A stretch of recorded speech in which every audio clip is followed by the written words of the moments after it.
ketika dunia ini sudah dilewati dengan pandangan yang tembus ke alam keabadian, tembus ke akhirat, maka di saat itulah orang ini bergembira. Kenapa bergembira? Karena akhirat itu menanti dengan adanya senyuman. Akhirat itu menanti dengan berbagai macam kenikmatan yang tidak lekang, yang tidak pupus lagi. Nah, karena itu orang-orang agama adalah orang-orang berakal, dan orang-orang berakal adalah orang-orang yang lebih mementingkan keabadian ketimbang kesementaraan. Karena itu Nabi kita dengan tegas menyatakan bahwa ad-dinu wal akal. Agama itu akal sebenarnya. Akal artinya apa? Seluruh ajaran agama itu bisa kita kalkulasi dengan akal kita. Tidak ada apapun yang ditawarkan oleh agama selain keberuntungan. Tentu saja keberuntungan versi Allah Subhanahu wa taala, versi Tuhan yang maha abadi itu. Jadi karena itu kemudian seluruh tipu rayu dunia itu tidak akan mempan bagi orang yang pandangannya akhirat, tidak akan mempan. Maka karena itu kita perlu berkaca kepada dawuh seorang sufi yang menyatakan, semenjak aku mengenalmu ya Allah, aku tidak tertarik kepada apapun yang lain. Jadi itu pandangan yang menembus hutan dunia, menembus hutan rayuan dan berbagai macam tipuan ini. Jadi orang-orang akhirat itu jelas ya.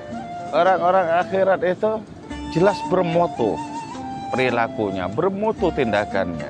Hubungannya dengan Allah Ta'ala mesra, dengan sesama itu penuh dengan kasih sayang. Idza sahal qalbu imtala'a rahmatan wa syafaqatan alal khalqi, kata Syekh Abdul Qadir Jilani. Kalau hati seseorang itu sehat, maka pastilah hati itu penuh dengan kasih sayang kepada makhluk-makhluk, ya. Jadi menunjukkan pemahaman kebalikannya bahwa ketika hati itu dipenuhi oleh kebencian, oleh iri hati, oleh dengki, itu menunjukkan hati itu sebenarnya sedang sakit. Sedang sakit. Kalau hati sehat, maka penuh dengan adanya kasih sayang kepada makhluk-makhluk. Jadi hati itu ada hati yang sehat, ada hati yang sakit. Hati yang sehat adalah hati yang berbaik sangka kepada kehidupan ini. Hati yang penuh kasih sayang kepada kehidupan ini. Ketika bangun tidur di pagi hari, lantas orang itu mengucap salam, menebarkan kedamaian kepada isi semesta ini. Oke. Terus yang terpenting, yaitu yang kelima, yang terakhir, wa idza dzakaral maula iftakhara. Dan apabila orang itu mengingat Tuhan, maka orang itu menjadi bangga. Kenapa bangga? Karena memiliki Tuhan. Adakah yang lebih membanggakan seseorang dibandingkan orang itu memiliki Tuhan?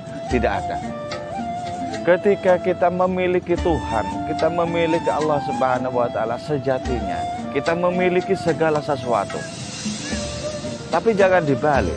Kalau kita memiliki segala sesuatu tapi kita tak memiliki Tuhan, sejatinya kita tidak memiliki apa-apa. Tidak memiliki apa-apa sejatinya.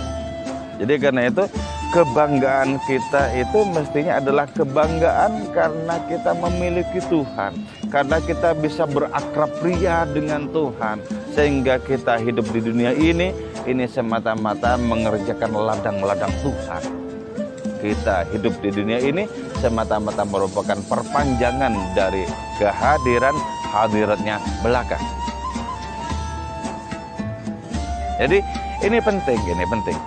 Selama dalam diri kita itu masih ada kebanggaan kepada yang lain dan Tuhan dirasa abstrak, maka di saat itulah sesungguhnya kita itu naudzubillah terhijab dari Allah Subhanahu wa taala, tertabiri oleh berbagai macam kesenangan menipu, kesenangan apapun yang lain itu.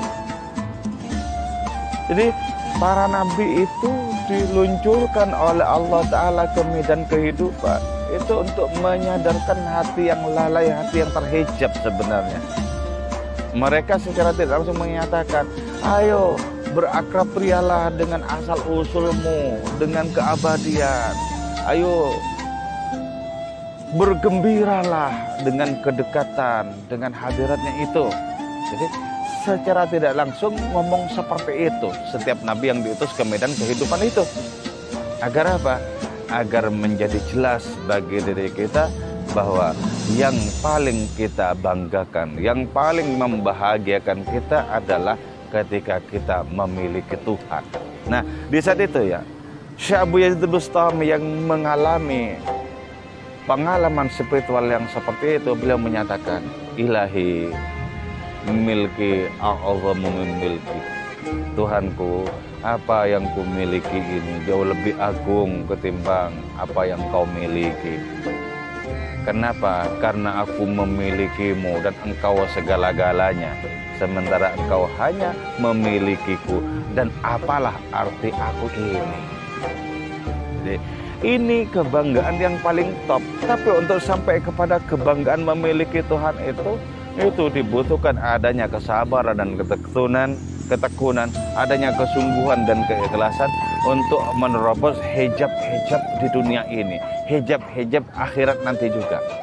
Apapun kebanggaan, apapun kegembiraan selain Allah Ta'ala, itu hijab. Karena itu kemudian yang perlu kita lakukan adalah bagaimana menjadikan segala sesuatu itu sebagai sarana. Tujuan kita, kiblat hidup kita tak lain adalah Allah Subhanahu wa Ta'ala.